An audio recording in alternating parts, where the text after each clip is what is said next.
سلام به شما علاقه‌مندان زبان، خیلی خوش اومدین به درس دوم از راز مکالمه انگلیسی.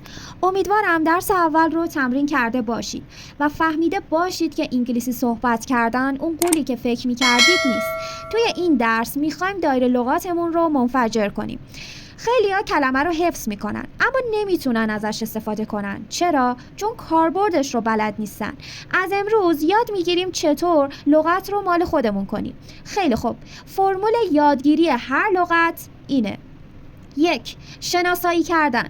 یعنی چی؟ یعنی ببینیم اون کلمه‌ای که میخوایم ازش توی جمله سازی استفاده کنیم چیه؟ اسم، فعل، صفت یا قید. 2. جمله سازی کنیم، یعنی بلافاصله بعد از اینکه اون کلمه رو شناسایی کردیم باهاش جمله بسازیم. بچه‌ها بدون جمله سازی هیچ کلمه‌ای تو ذهنتون نمیمونه، اینو بهتون قول میدم. خب وقت عمله. چند تا فعل کاربردی هم براتون آماده کردم که پایتون رو قوی تر کنه. آماده اید؟ بزن بریم. همین الان قلم و کاغذ رو بردار بذار جلوت. افعالی که میگم رو یادداشت کن و سعی کن علاوه بر مثال‌های من با هر کدومش 3 تا 5 تا مثال هم از خودت بزنی و خوب تو ذهنت بمونه. بسیار خوب. فعل اولی که داریم بچه‌ها فعل speak هستش، یعنی صحبت کردن. speak. مثلا من انگلیسی صحبت میکنم. I speak English. من عربی صحبت میکنم. I speak Arabic.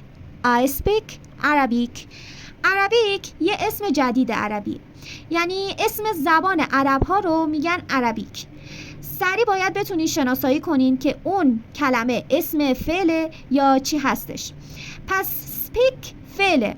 speak یعنی فعل، یعنی کاری که انجام میدیم که میشه فعل. و اما عربیک اسمه که توی فارسی هم میتونیم راحت بفهمیم که یعنی عربیه. یا مثلا من فارسی صحبت میکنم، تو بگو. آفرین، باید بگی I speak فارسی. من فارسی صحبت میکنم. حله؟ تا اینجا متوجه شدی؟ حالا من 2 تا مثال زدم، تو هم 3 تا مثال از خودت بگو. مثلا بگو I speak Spanish. من اسپانیایی صحبت میکنم. یا بگو I speak فارسی. I speak English. اوکی، پس 2 تا مثال که زدم تو 3 تا یا 5 تا از خودت بزن. بریم ادامه درسمون. فعل بعدی هستش sell، یعنی فروختن. sell. مثلا من ماشینمو میفروشم. I sell my car. یا من لپتاپمو میفروشم. I sell my laptop. فعل بعدی هست فعل buy به معنی خریدن. مثلا من یک BMW میخرم، یه BMW میخرم. I buy a BMW. من یه پیتزا میخرم. I buy a pizza. 3 تا 5 تا مثال هم تو با sell و buy جمله بساز از خودت. فعل بعدی هست فعل have، یعنی داشتن. این فعل بچه خیلی مهمه، یکی از مهمترین فعل‌های زبان انگلیسیه. have یعنی داشتن. به تعداد چیزهایی که داری میتونی جمله بسازی. مثلا من یه برادر دارم. I have a brother. من یه خواهر دارم. I have a sister. من یه لپتاپ دارم. I have a laptop. من یه BMW دارم. I have a BMW. بچه‌ها انگلیسی‌ها به مرسدس بنز میگن مرسدس. من یک مرسدس دارم. I have a Mercedes. یا همون من یه بنز دارم. اونا به مرسدس بنز میگن مرسدس. خب مشکل میشه problem. بچه‌ها اسمه. توی جدول اسامی بنویسید یا توی ذهنتون توی دسته‌بندی اسامی قرار بدین. حالا میخوام بگم من دارم یه مشکل. میشه چی؟ آفرین. I have a problem. اوکی. حالا شما هر چی که داری از اعضای خانواده یا اشیا میتونی ازش استفاده کنی. بعدی جاب هستش. جاب میشه شغل. من یه شغل دارم. I have a job. I have a job. حالا good میشه خوب. خب حالا من یک شغل خوب دارم. I have a good job. I have a good job. من یه برادر خوب دارم. I have a good brother. I have a good brother. این good توی خاطرتون داشته باشید. حالا نقش good رو توی جمله که چی هستش بعدها در درس جلوتر بهتون توضیح میدم. بریم جلوتر بچه‌ها. حالا میخوام با have جمله بسازی چون بسیار فعل مهمیه. من یه معلم خوب دارم. میشه I have a good teacher. I have a good teacher. حالا سوال میشه question. سوال به انگلیسی میشه question. بچه این لغت اسم هستش. سوال اسم فعل نیست. حالا من یه سوال دارم. I have a question. I have a question. من یه سوال دارم. سر کلاسی به معلم میخوای بگی I have a question. من یه سوال دارم. اوکی. پس teacher question اسم و have فعله یعنی داشتن. فعل بعدیمون هستش watch یعنی تماشا کردن. مثلا من تلویزیون تماشا میکنم. I watch TV. I watch TV. تو فوتبال تماشا میکنی. You watch football. You watch football. من بسکتبال تماشا میکنم. I watch basketball. I watch basketball. تو تنیس تماشا میکنی. You watch tennis. You watch tennis.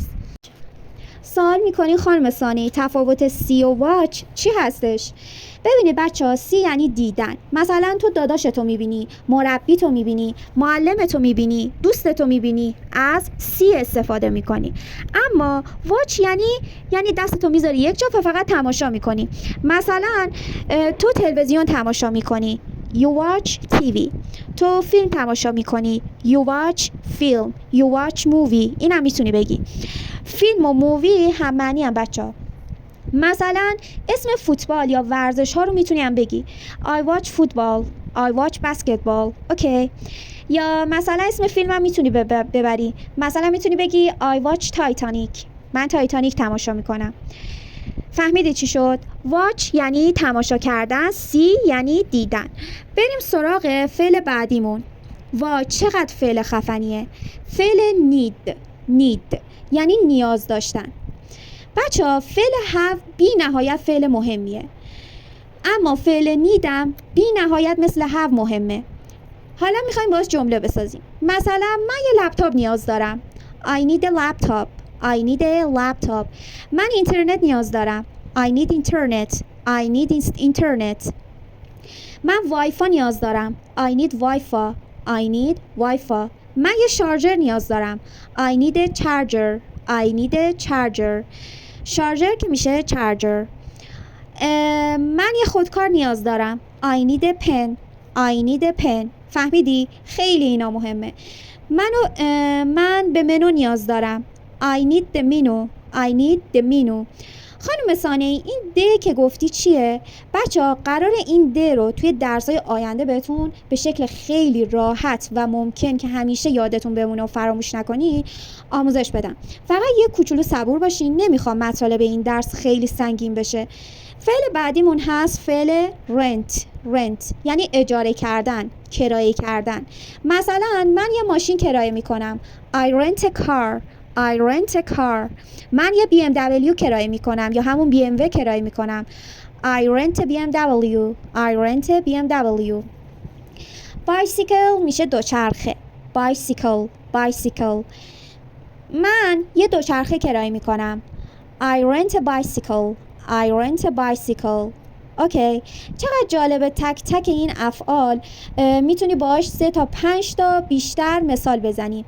ولی اگر من جای تو بودم با هر افعالی که الان تو این درس آموزش دادم حداقل روی خودم بتونم روش سوار بشم و یاد بگیرم 200-300 تا من مثالای مختلف میزدم که طی همون مثالها خیلی از لغات دیگرم کم کم اضافه میکردم و دایره لغاتم بیشتر میشد. اینطوری خیلی بهتر بود.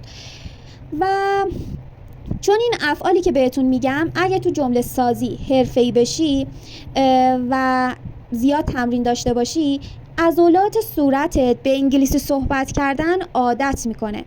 از این به بعد فعل جدید رو بشنوی فقط کافیه معنیشو بدونی و مثل آب خوردن باهاش جمله بسازی وقتی که زیاد تمرین کنی. خیلی مهمه این قضیه. فعل بعدی هست play به معنی بازی کردن. مثلا من فوتبال بازی میکنم. I play football. تو بدمینتون بازی میکنی. You play badminton. یا تو بازی ویدیویی میکنی. You play video games.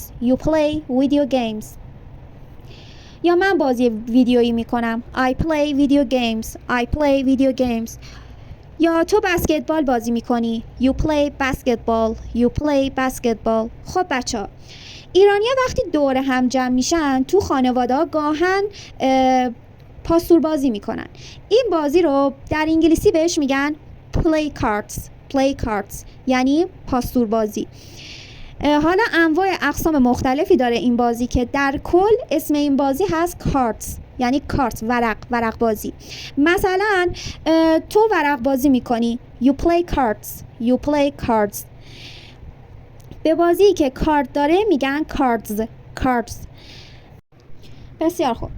من جاهایی که توی ویدیو مثلا میگم پلی کنید، پلی به معنی پخش کردن هم هست، یعنی پخش کردن فیلم و موزیک و ویدیو.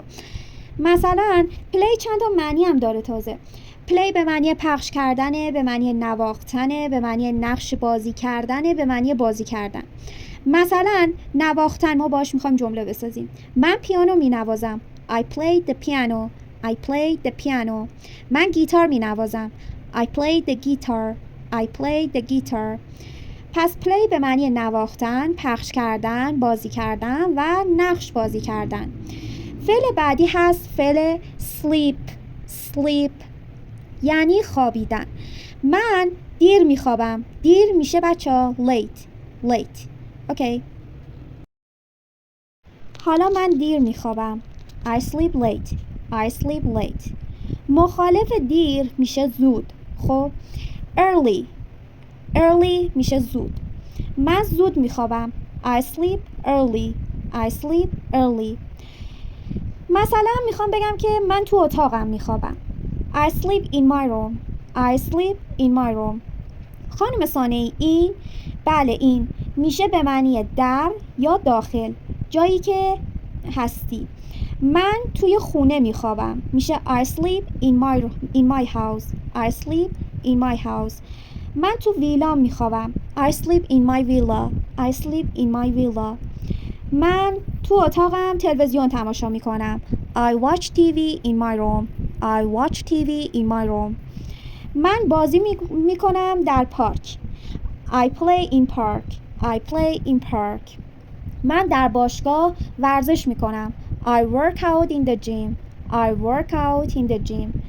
work out فعل جدیدمونه بچه‌ها، یعنی ورزش کردن. work out.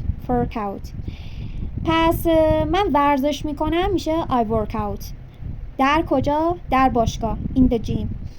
sleep میشه بچه‌ها خوابیدن که مخالفش بیدار شدنه که میشه wake up. من بیدار میشم. I wake up.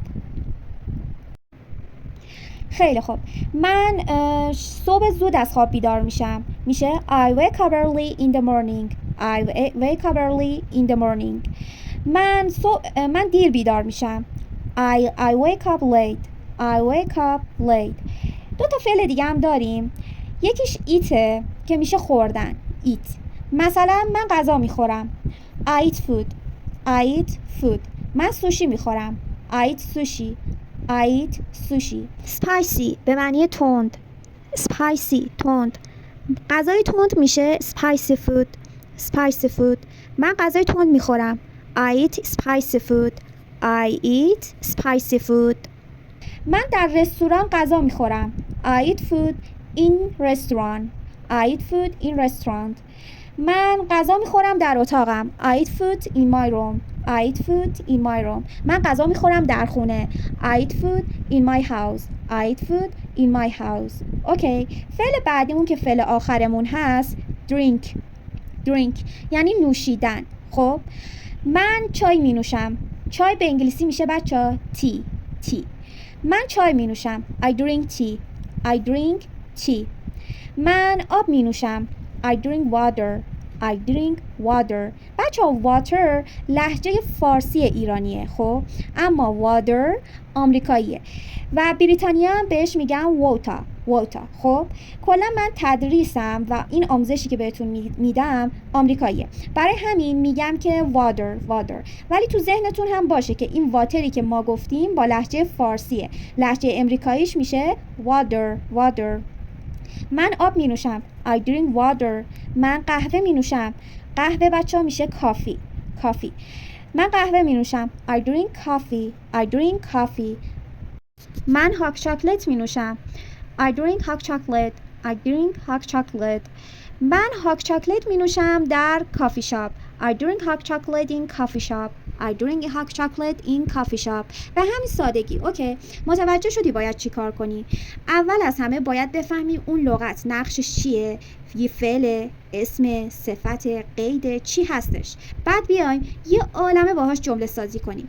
هیچ وقت اون اسم و فعل رو اینطوری با این روش به هیچ عنوان فراموش نمی کنی. این اصولی ترین روش افزایش دایره لغات این درسه که بارها و بارها تماشا کن و با لغتی که بهت آموزش دادم بارها و بارها جمله سازی کن. ممنونم که با من همراه بودی. مارل ثانیی هستم، مدرس زبان انگلیسی. Stay tuned. Good luck.